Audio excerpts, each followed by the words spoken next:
Bé, hola a tots, benvinguts al racó de Solar Reventós, al racó de la cava, val? Aquesta és la segona edició.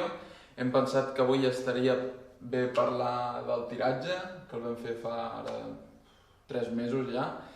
I com ha anat el tiratge d'aquest any? Bé, bueno, clar, ja fa dies, però és un tiratge dels que podríem dir que ha entrat dins la normalitat, val? Hi ha hagut una molt bona barema, amb un vi fantàstic, que hem fet els copatges que fem habitualment per tots els tipus de cava que elaborem. En quant a la feina, també dir que tot va anar rodó. Nosaltres triguem aproximadament una setmana a fer el tiratge, cada dia fem un dels tipus. I fantàstic, va ser dels dies o són dels dies que més ens agraden durant l'any, no? I ha estat bé, fantàstic.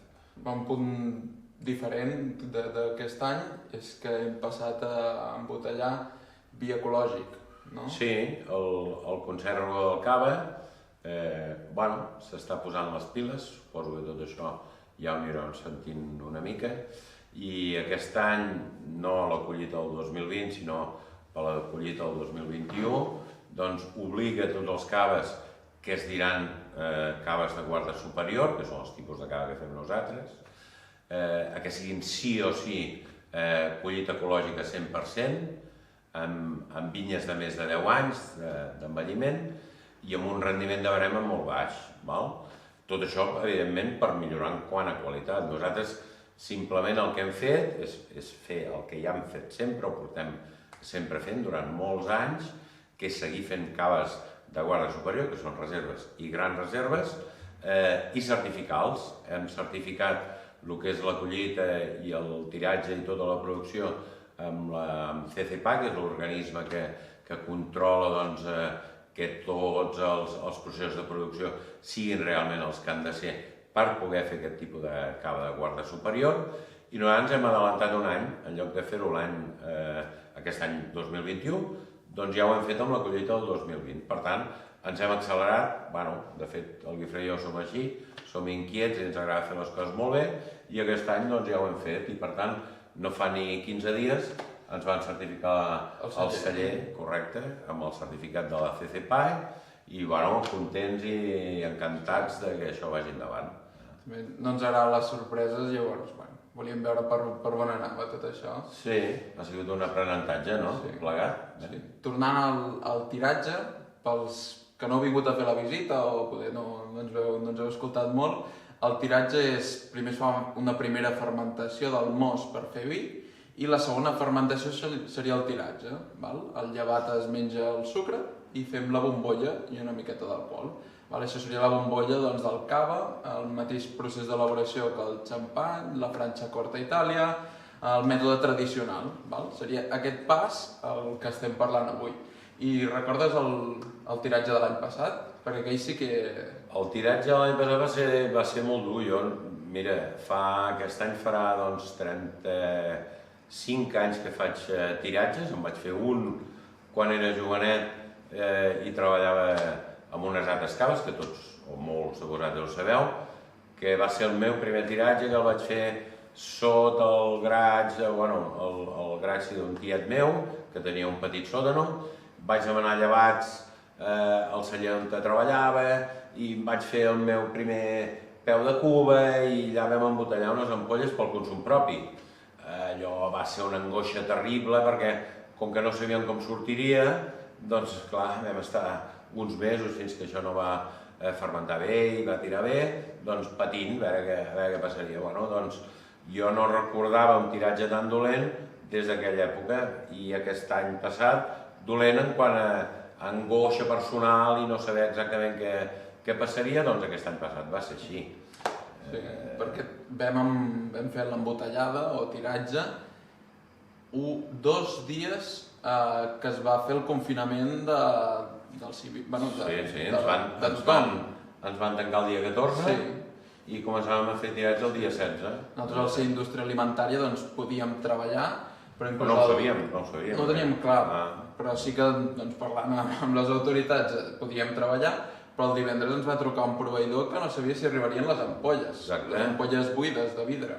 Clar, aquí les anem entrant cada dia, mica a mica, perquè són petits, ja ho sabeu, no ens hi caben totes a cop i cada dia entrem un camionet petitó i ens va trucar el divendres dient que no tenia clar si ens les podria dur. El dilluns. Exacte, perquè li havien anat a la policia, havien tancat el magatzem i bueno, estàvem realment angoixats. Jo, doncs, i suposo que Guifré també, ni dissabte ni diumenge jo no vaig dormir pràcticament res. Vull dir, era perquè quan tens el dia a punt, el peu de cova tot a punt, no pots tirar enrere, o sigui, has de seguir sí o sí. Llavors, si no haguéssim pogut embotellar perquè no arribaven les ampolles, haguéssim perdut el vi de l'any. Hauria sigut molt greu. O sigui, tan greu com això, recordo aquella inexperiència quan era tan jovenet, devia tenir uns 17 anys, i ara que doncs, ja soc gran i he fet molts, doncs, ostres, també em vaig angoixar moltíssim. Bueno, ja ho he fet també, evidentment. Sí. Tot i així va sortir bé. Va sortir bé, Vam comprar, imagina't tu, mascaretes, guants, no sabíem què passava, com vosaltres, tampoc sabíeu què passava, però nosaltres igualment, perquè ens van advertir que podia haver un problema i ens vam avançar, vam comprar mascaretes, guants, doncs imagina't això semblava, bueno, ningú deia res, era bastant tristot, un dels viatges més tristos que recordo. Recordo molt silenci. Molt de silenci, sí. Separat, és el meu pare, una a cada racó. Sí. Però bueno, va sortir bé. Va sortir bé, sí. Doncs bueno, ja ha anat tot com havia d'anar i, bueno, en principi contents, ja ha anat passant. No dic que això estigui arreglant ni molt menys, perquè, clar, cada dia sentim notícies, evidentment, però hem de tirar endavant, no queda una altra. Bueno, els humans ens adaptem. Sigui una cosa o una altra, doncs ara ja ho tenim més per mà i sabem el que s'ha de fer, el que no s'ha de fer i aquest any ha sigut normal en l'elaboració. Sí. Parlant així més de tiratges en general, quin diries que és el secret de fer un bon tiratge? Seria el copatge, la higiene, la cava, l'elaborador? Bueno, tot en general, És tan important, evidentment, doncs, el vi base, no? Que això és bàsic perquè els copatges i això fem moltíssims tastos, abans no definim quin serà el vi que dedicarem a cada un dels tipus i un cop ho tenim clar, perquè això funcionem a base de referències i hem de pensar com evolucionarà aquell vi fent segona fermentació amb ampolla al cap d'uns anys, per tant no és tan fàcil, no? Però bueno, és la nostra feina, jo sempre sabeu que som molt constants, després l'altra importància, evidentment, l'asèpsia. Asèpsia al celler és bàsic, que no hi hagi cap tipus de contaminació que ens pugui donar gustos, aromes desagradables, no? I després la cava. Tenim una cava fantàstica. La nostra cava, aquí baix, jo amb els anys he portat un diari a celler, evidentment, allà van totes les anotacions que fem de cada tiratge, de cada tipus de cada any, les carpetes són enormes, i a mi encara m'agrada fer-ho amb llapis, tot i així després evidentment ho hem de fer informàticament. Clar, penseu que normalment una segona fermentació amb ampolla, moltíssima gent o altres elaboradors fan servir altres mètodes. Nosaltres fem servir un sistema que es diu peu de cuba, que és que anem fent créixer el llevat mica en mica, el llevat nostre, que rehidratem i regenerem i anem fent multiplicar. Això, juntament amb el vi que fem servir i la cava, provoca aquestes bombolletes tan finetes que ens dieu tots que us agraden tant, que no són gens agressives en boca i que s'us posen tan bé. Això, perquè a baix a les caves, per la temperatura i el tipus de peu de cuba que fem servir, les nostres fermentacions, així com normalment, poden durar 8, 7, 8, 10 dies màxim.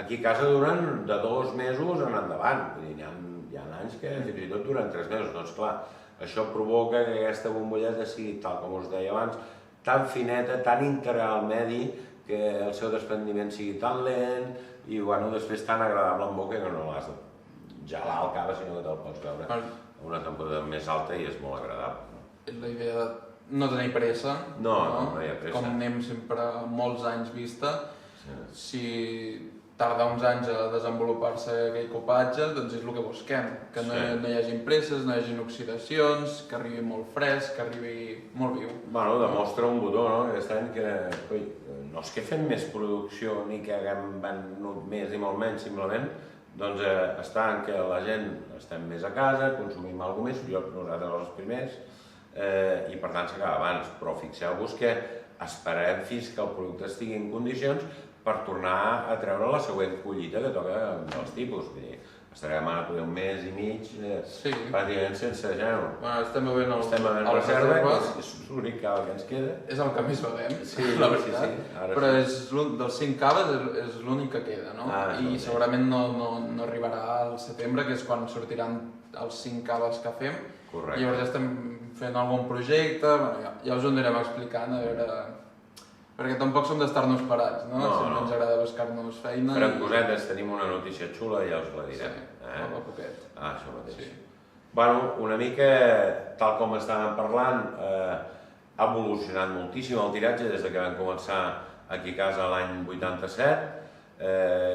Recordo que aquell primer tiratge érem, jo diria que unes 20 persones, necessitàvem 20 persones perquè es baixaven, s'embotellava aquí dalt amb màquines manuals, molt manuals, de canyos, i es baixaven totes les ampolles manualment amb un polipasto, que és una grueta d'aquestes d'obra, no sé si algun cop n'heu vist alguna, que són aquestes gruetes molt petites que munten amb un petit, per fer una petita obra, i nosaltres teníem un polipasto com aquest, i llavors entràvem dins amb una gàbia petita, que per cert aquest any l'hem reconvertit en una taula, aquí fora al pati, el dia que vingueu ja us ho ensenyarem. Els tassos d'exterior. Això mateix, doncs hem reconvertit aquesta gàbia de polipasto en una taula. Doncs allà entràvem caixes de fusta amb 75 ampolles en total, i això vol dir que tot el tiratge l'havíem de baixar de 75 en 75, imagina't la feinada que era això era terrible, vull dir, hi havia un moviment d'ampolles i personal terrible. Clar, ara pensa que fem el tiratge i trigàvem moltes hores, i ara fem el tiratge amb una comoditat fantàstica, però clar, és molt diferent, no té res a veure. Som molt poca gent, ens ho fem, ja et dic, en 5 dies fem tot el tiratge i llavors, ostres, fantàstic. Són una qualitat de treball important. Són 30 anys de, mira, aquest any milloro això, aquest any milloro això, i al final tens molt per mà. Bueno, el cell és una caucada. Sí. Ara és molt xulo poder treballar aquí a casa. I ara, un cop hem fet el tiratge, què ve? Bueno, ara vindria el que nosaltres diem criança, no? El nostre cava és el cava de criança, que vol dir l'envelliment, vale? I doncs, bueno... No segueixis més, perquè el pròxim parlarem de les criances, dels envelliments, què busquem, per què ens agrada esperar tant, no? Si tot es pogués fer ràpid, per què no ho fem més ràpid, no? Bueno, la paciència té els seus fruits. Oh, i tant, no cal tenir pressa, és com la bona cuina, no? El xup-xup, que diuen així. Bueno, si us ha agradat la conversa, una mica els temes que toquem, si voleu que parlem d'algun altre tema, doncs també en els comentaris ens ho dieu i parlarem del que faci falta, però en principi el següent dels envelliments. I, bueno, si us agrada, seguiu-nos a les xarxes socials, crec que ara estem al Facebook, Instagram, al YouTube, a l'Spotify també, inclús. Tot arreu. Ara farem d'aquí poc cançons, ja serà el següent. Fem soroll. Que no falti. Bueno, molts records a tots, esperem veure-us aviat. Cuideu-vos, salut i cava.